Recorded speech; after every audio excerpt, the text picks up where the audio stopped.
Hi, my name's Rob Disbrow. I'm a paid media project manager, and welcome to another Learn with Oneupweb training session. Today, we're going to cover the basics about paid media. It can be a bit confusing to get started in because there's so many different publishers available and so many different options to choose from. Today, we're going to focus on the 4 primary publishers that we use at Oneupweb, which are Google Ads, LinkedIn, Facebook, and Pinterest. We're going to take a basic look at the campaign types available, the targeting options, and also some of the basic ad formats. To get started, let's talk about Google Ads. Now, when you start the campaign creation process in Google, it's going to ask you to define a campaign objective. There's going to be 6 predefined objectives given to you, ranging from brand awareness to sales to even app promotion. Now, if these don't fit your business goals, you can always move forward without an objective set. Once we have our objective picked, then we can move on to some of the more detailed targeting options. The first thing that we're going to look at is geographical location targeting.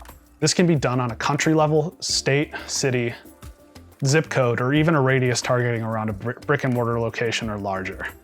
Once we have that defined, we can look at the age and genders that we're going to be targeting with our ads. Google gives us a set age range between 18 and 65 plus to choose from. We can choose different age categories within that set range. Then also Google gives us the preset determination to target between male, female, and also unknown genders. Once all of this is defined, we have the basic targeting set. Next, we're going to have to look into getting our keywords picked out, picking some affinity or custom intent or in-market audiences for display. Now, keywords are what are going to target or trigger ads to serve on the search network. Keywords should be closely related to your product or service being advertised and should include different variants of search terms available. Interest categories more focus on the customer persona side of things, and it's going to focus more on what the customer is searching on Google on a daily basis. This is going to cover their interests, their passions, and the websites that they're most frequently visiting. Some examples of audience categories would be something along the lines of sports enthusiasts or online shoppers. Overall, there's a lot of different audiences to choose from on Google. They can also be layered in with search for a little bit of more targeted options.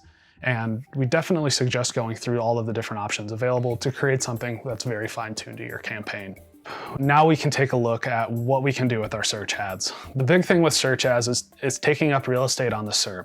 And the one way we can do that is utilizing ad extensions. Ad extensions are an addition to the basic text of a search ad to take up more real estate and also offer more content for a user to experience. Some primary search extensions or ad extensions that we use are location extensions, which will show an address of your actual brick and mortar location, along with a call button and a link to the website that contains hours, photos, and directions. Structured snippets, which are going to include predefined headers around your products or services, such as women's running shoes, men's running shoes, Nike running shoes. We can also add a call extension, which should be added on most campaigns that involve a phone number. What this will do is it will create a link on the ad for a customer to click and actually contact your store directly. Once we have that set up, we can also look at call-out extensions, which essentially are going to call out the highlights of each product, whether it be high-grade materials, free shipping over a certain amount, free shipping in general, 24/7 support, anything that's a highlight to a customer and may entice them to click through that ad. In addition to those, we can also look at message ads, which is going to allow consumers to send a text message directly to you, and it will start off the conversation quickly via a message. We can also look at site link extensions, which essentially will link a subpage of your website to the Google ad and will allow customers to see other content on the page without directly clicking through. So if they see something maybe not directly related to the product, but are interested in, they can click through those site links and end up at that subpage. The other thing for brick and mortar locations is affiliate extensions. What this is going to do is allow you to tag different locations within a given area that a product can be purchased. So if you're selling shoes and there's a few different chains in the area that are selling those shoes, we can highlight those and focus clicks there. While the primary ad formats for Google Ads are search and display, we can also take a look into YouTube. YouTube is utilizing videos for a storytelling aspect and to really drive home what your brand is about and what your product is offering.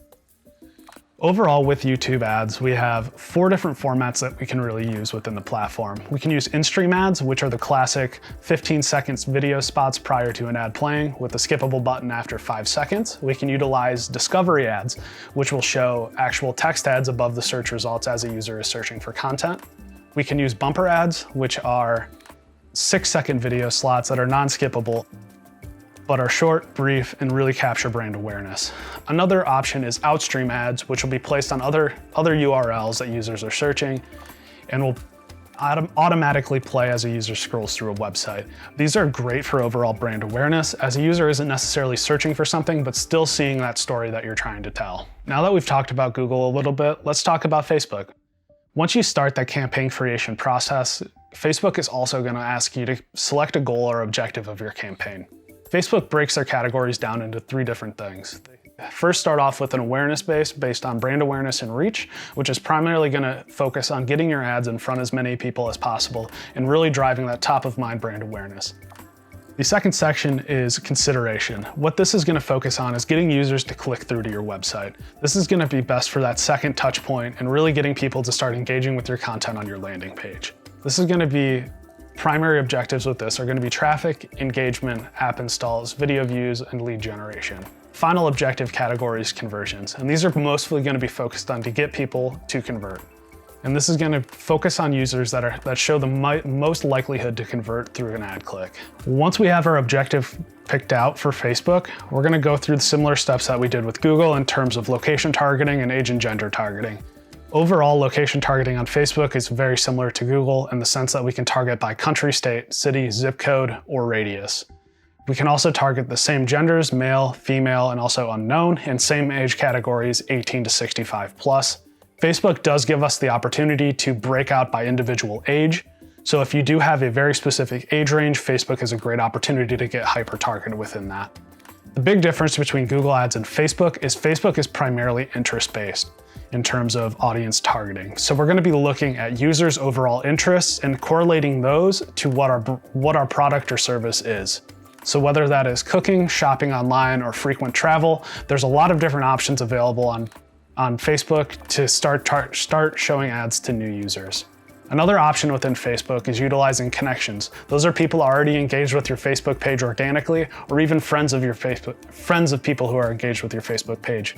These work out well in terms of driving new users. They can also work out as great extensions if you don't want to have people who are already engaged with your brand engaging with ads. The other big thing with Facebook is picking out a placement.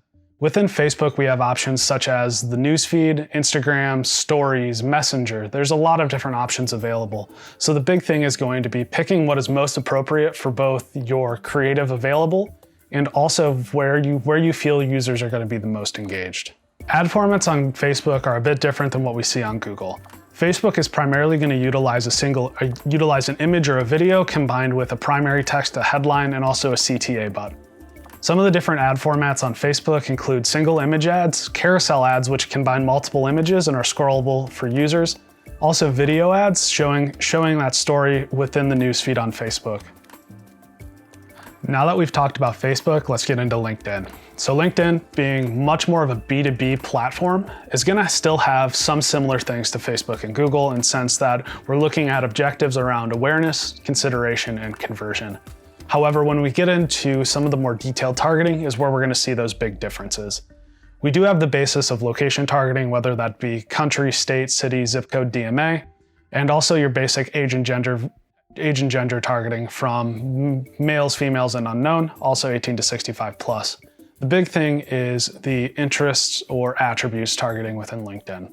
With LinkedIn being a B2B focus, we're primarily going to be looking at specific companies to target, different demographics, education levels of certain users, job experience, or even some broad interests. Also with LinkedIn, it's general that the audiences provided tend to be smaller since we are able to get so hyper-targeted with it and serving ads to very specific people. If the audiences do get a little bit too small to serve effectively, the audience expansion feature within LinkedIn will expand that audience base while keeping some of those key attributes of those users intact. In terms of ad formats, LinkedIn is very similar to Facebook in terms that we can serve single image ads, carousel ads, video ads. However, we do see some differences in terms of more of those job-related posts, such as job ads, or even getting more into the message or spotlight ads if you're really highlighting a white paper or some form of piece of content. Finally, let's talk about Pinterest. Pinterest is really a platform based on brand awareness. When you start campaign creation in Pinterest, you're really gonna only have two options. It's gonna be a brand awareness-based campaign or a drive consideration. With a brand awareness-based campaign being primarily focused on impressions and views of a certain ad, with drive consideration being more focused on getting those clicks through to the website and engagement with the ads and also content views. Targeting options within Pinterest, very similar to the others in regards to you have your standard location targeting, you have your basic age and gender, but then when we get into the interest categories is where Pinterest really shines through. Pinterest gives you a very detailed list of general interests and attributes that a person may be looking at or showing interest in or searching. But on top of that, they also allow you to utilize keywords for overall basic searches. So what is great about this is we can combine the two to get very targeted with our audiences. For example, if we have somebody that's showing frequent interests in art, we can begin utilizing keywords to be a little bit more specific to who we're serving ads. So the person has a basic interest in art, but is also searching for, say, paintbrushes, best paint. We can highlight our ads with specific keywords while still keeping that broad interest category there, driving both brand awareness and driving consideration at the same time. Next, we can look at ad formats on Pinterest. Overall, the ad formats on Pinterest play off a lot of what the organic pins look like. The most commonly used ad is the promoted pin, which looks exactly like a standard pin, but promotes the pin to extend its reach and overall awareness. Next is a promoted video pin, which also looks like a standard pin, but utilizes video to tell that story in place of what a standard image would do. Next is a promoted carousel, which, similar to a Facebook carousel, will allow us to display multiple images at once, allowing users to swipe through and get a concept of what our offering of products is. The final is promoted app pins, and these are pins based on app downloads. So essentially, as a user scrolls, they'll be able to see a new app that is available for download directly through the ad. And that brings an end to another Learn with Oneupweb session. If you feel you've learned a thing or two, please feel free to take our free quiz. Also, please feel free to join our LinkedIn group to continue the conversations about paid media.